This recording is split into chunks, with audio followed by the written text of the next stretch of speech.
What's going on, y'all? This is for my boy Scotty. I just want to say I am so proud of you and the progress that you have been making.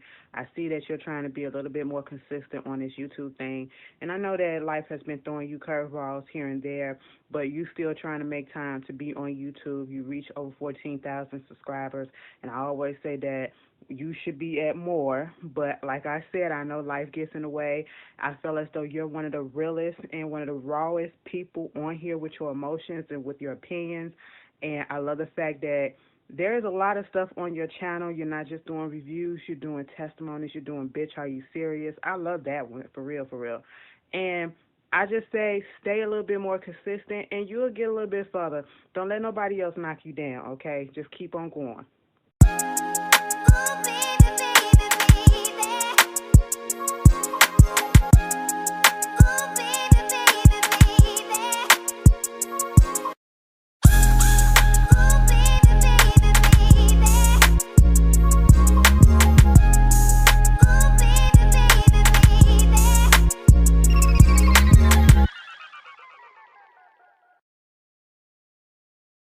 Alright, what's going on, you guys? This be your boy Scotty, and we're here for Love and Hip Hop Hollywood Season 5, and I think this is episode 14, if I'm not mistaken. So, good morning. I'm here, and we're about to get right on into this motherfucker, so let's get into it. So, we're going to open up this episode with Moniece and Mr. Ray. So, apparently Moniece and Ellen DeGeneres have broken up. And instead of keeping the relationship breakup private, Miss Ellen DeGeneres decides to go on Instagram to basically put it on out there that they have broken up. And Moniece is very hurt behind that. So she goes to Mr. Ray and to talk about it. And Moniece is like, normally we have problems like every other couple. We're no different from anyone else. And I just feel hurt because she put it all out in the public. You know what I'm saying? Like, it's kind of like I wasn't really for certain if we were still in a relationship or not, but she put it out there in the public and all I ever did was love her. And to be quite honest, you guys, I just feel like, yeah, Moniece has her problems. She does have her emotional problems. She does find herself in a lot of drama at times, but I do feel like one thing about it is that she has always loved Ellen DeGeneres. And I just feel like Ellen DeGeneres, when it's going gets tough, she always try to find a reason to walk away, and I don't think that shit is fair. And just like Mr. Ray said, if Ellen DeGeneres can't love you the way that you deserve to be loved, then fuck her. You know what I'm saying? And I feel the same exact motherfucking way, because I really feel like Moniece has always loved Ellen DeGeneres, always accepted her with everything that she came with. Like, not only that, you had bitches trying to, best friends trying to fight her, and on top of that, she leaves whenever the going gets tough and everything. So it's kind of like, what's the point of being in a relationship and it's not gonna work? You know what I'm saying? So I was on Moniece's side for this whole episode, just team Moniece all the way, even though I'm Team Moniece anyway. But this particular episode, girl, I feel what you're saying. Because sometimes you can be in a relationship and you can do whatever you can for a motherfucker. You can show a motherfucker how much you adore them. You can show a person how much you love them. Just by the things that you do for them. Just by the things that you say to them.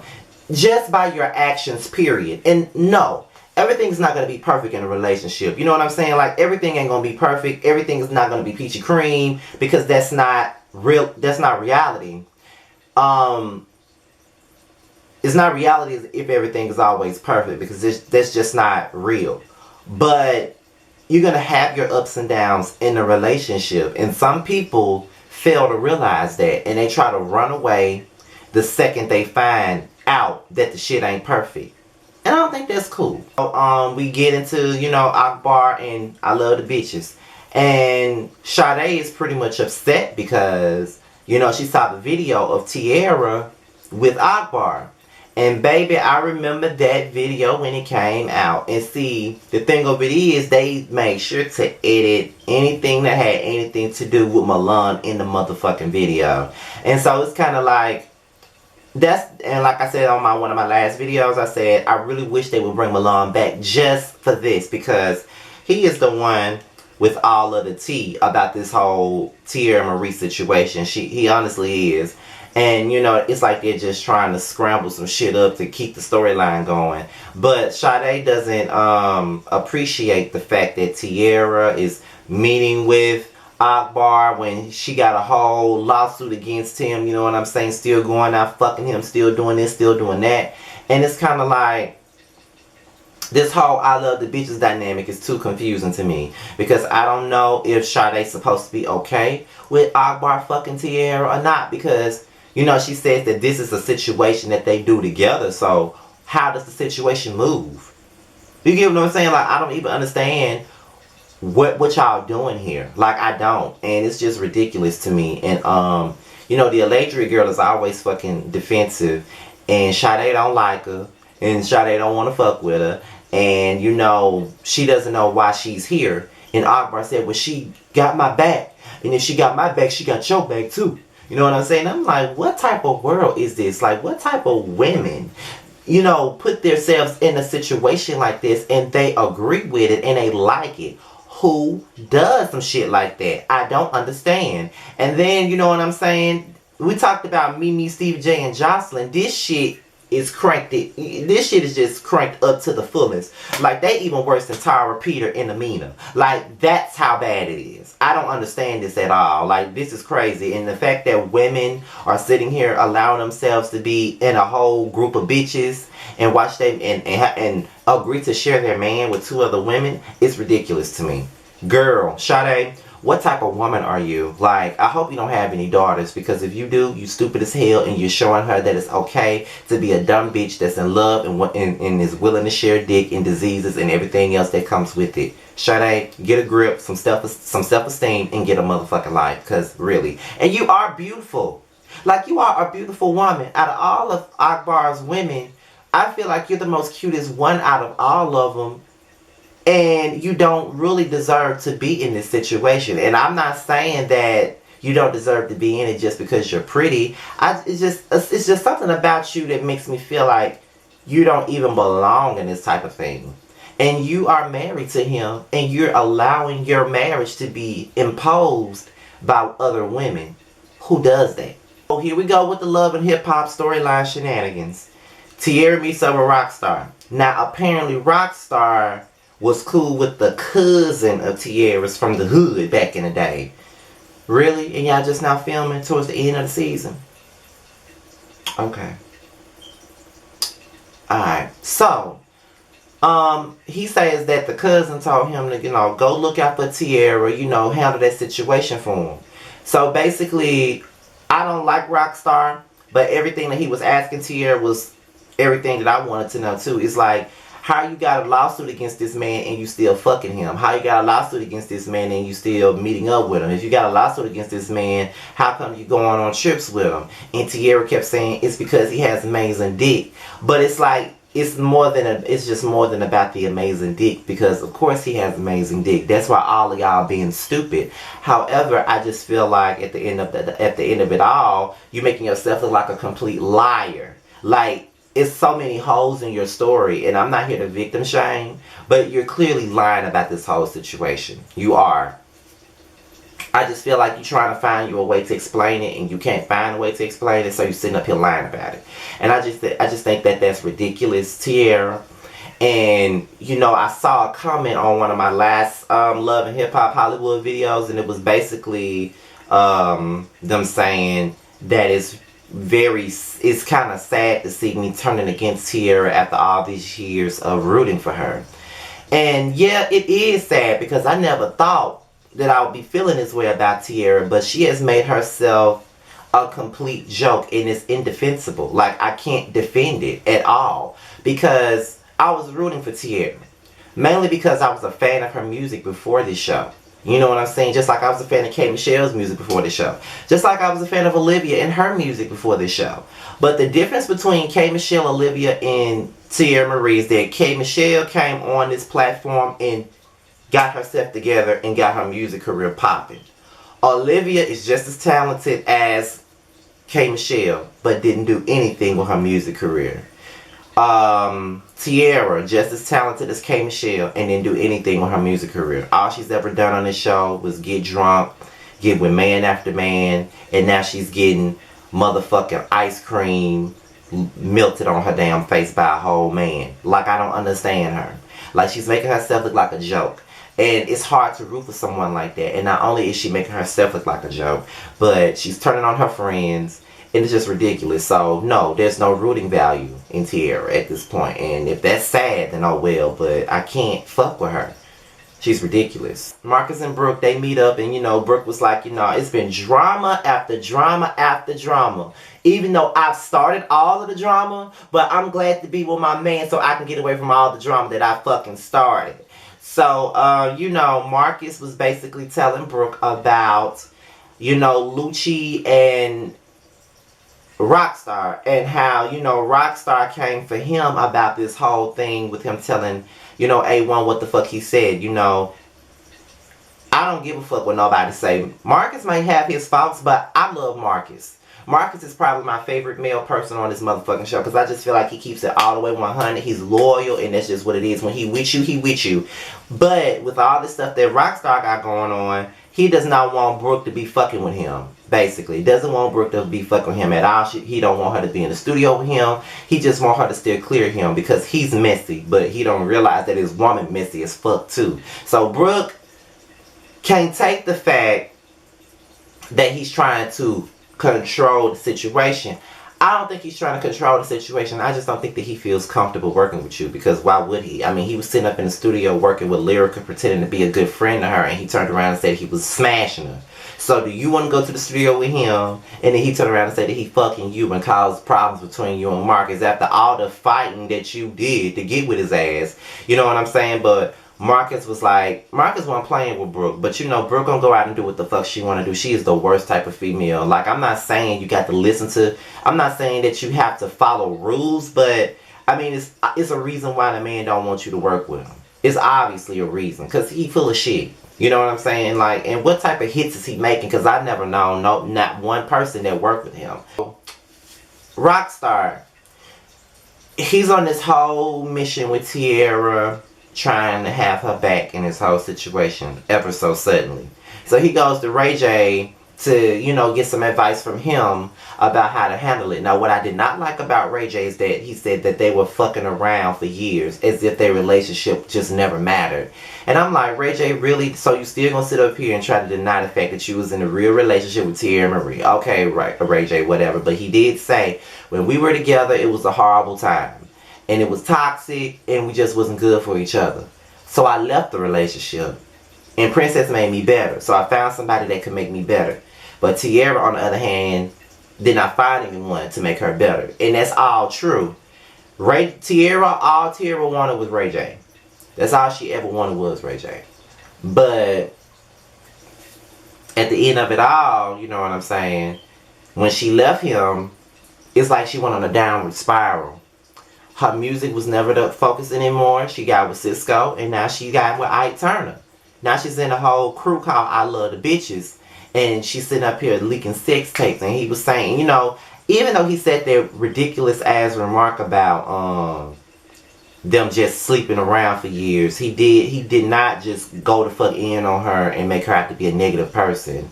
But Rockstar took the advice, and he just wanted to be there for Teairra per Mona's orders, because this shit ain't real. Brooke goes to meet up with Rockstar behind Marcus's back, of course, and she wants to get it together as far as what's going on with him and Marcus. She wants to make sure that they are still able to work together.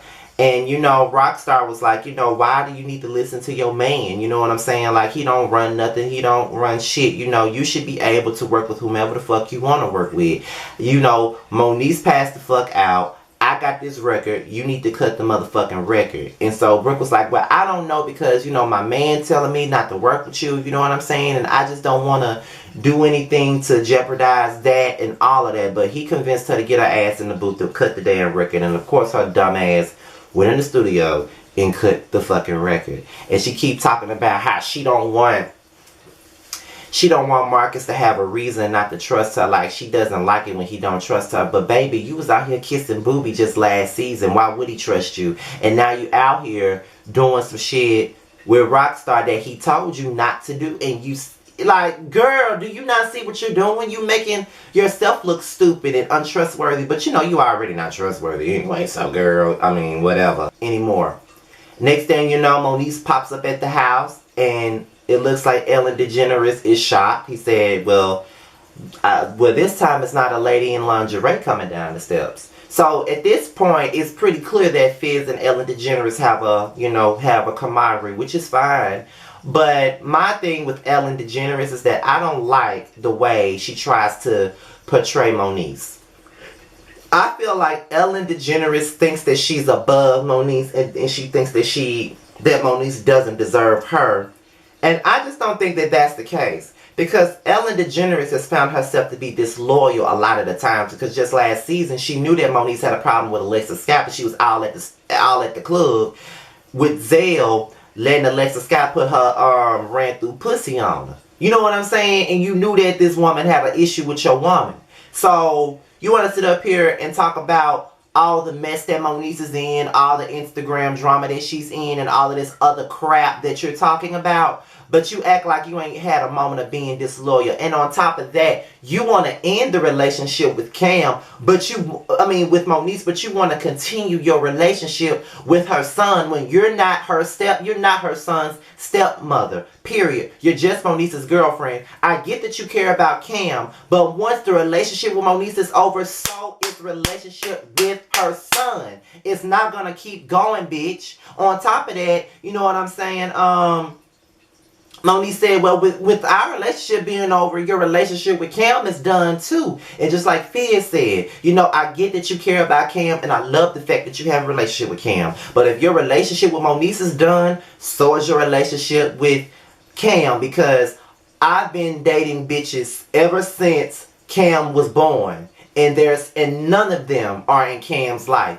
And that's 100% true. None of them bitches are around Cam. None of them bitches are in Cam's life.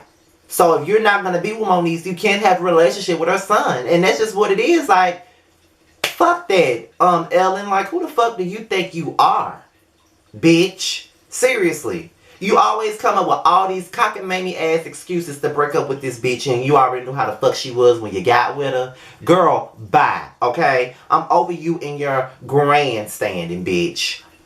Bye. It's Rockstar's event. And apparently Teairra is there, but Brooke is hosting. And there's some awkward ass shade with Teairra and Brooke. You know what I'm saying? It's pretty clear that Teairra ain't fucking with Brooke, and Brooke don't give a fuck about fucking with Teairra. And the next thing you know, in the midst of this whole little event, you see Brooke and Bridget over there, but Sade walks her ass in there to confront Teairra, baby.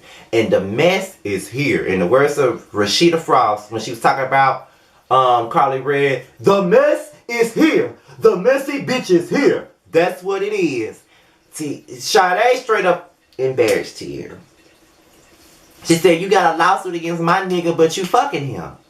And you been calling my phone. You been blowing me up. You been trying to sit up here and make it sound like Akbar's doing this horrible thing to you, and you still fucking with him. You still fooling with him. You know what I'm saying? And it's not right. You doing that to make yourself feel better about the situation, which is all she's doing. And she said, well, you know, she was like, well, he did that to me. He put that out there. And then Sade said, well, the last time you talked to me, you said that you was trying to go and get you some dick. And then that's when Rockstar messy ass was just sitting at that damn table, just getting his life from all the mess. And Brooke and Bridget was too, and I was getting my life from it. Because Teairra, where's that same energy that you had with Moniece and Brooke and K. Michelle? Where's that same energy at? Because you damn sure didn't have it with Sade.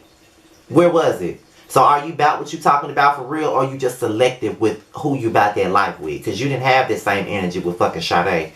Bye, bitch. So Teairra said with her lawyer, and he reads the fuck out of her. He basically let her know that she putting her own case into jeopardy. You can't sit up here and say that you're fucking this man and you want us to pursue a case. You're making yourself look like a liar, and you're fucking up your own credibility. That's exactly what she's doing. She don't even realize that. But I'm glad that her lawyer told her that that's what the fuck she was doing. She's fucking up her own credibility. And she don't even realize that she's fucking up her own credibility. I don't see how she don't realize it, but she is. She's fucking up her own credibility. Like, you're making yourself look completely dumb and redundant, and, you know, it doesn't make any sense to me how dumb you sound. It doesn't. And you just need to grow the fuck up and learn from your mistakes. You're not 25. I know you're every bit in your 30s at this point. You're not that much older than I am. And I just wish you would just grow the fuck up and just realize how dumb you look. Like, you really got yourself in a predicament where you're in a group of bitches with a man and a wife and a side chick, and you're okay with constantly fucking this man because he got some good dick. You sound so stupid and dumb, just like your wigs are stupid and dumb. So Rockstar meets up with Akbar, and it's like obvious that they're trying to recreate this whole fight that happened between Milan and Akbar. It's pretty clear. And this whole argument between Rockstar and Akbar is so homoerotic and weird and fake. Because why is Rockstar talking about Akbar's dick, and why is Akbar just, it's like Akbar is taunting him and all of that stuff. And it's like, it's ridiculous. Like, these men are both of them clowns. I don't know who's the biggest clown, Rockstar or fucking Akbar, but both of them are some motherfucking clowns to me. Like, real talk, both of them are some clowns. I don't know who's the clownest or not, but Rockstar trying to be a hood nigga, and he is not. He's not a hood nigga, period. Like, it's really ridiculous. Like, I kind of believe that they both get down in some form of fashion after looking at that damn argument. Like, are you serious? But anyway, this is my review on Love and Hip Hop Hollywood. Make sure you like, comment, subscribe, you know, rate, do whatever you feel, share the video. All my social media is at the bottom, and be on the lookout for my next video, which would be the video about T.I. and Tiny's Friends and Family Hustle. I'm probably going to do that review when I get home from work tonight, so I can have time to edit it, and it'll probably be out tomorrow. But depending on how I feel, it'll be out tomorrow. But I do know that the second episode of Unfiltered with me and Bianca Brooks and Live with Leah will be out tomorrow. 12 noon Central, 1 p.m. Eastern. Be on the lookout for that next episode of Unfiltered. And I'm out of here, you guys. Peace.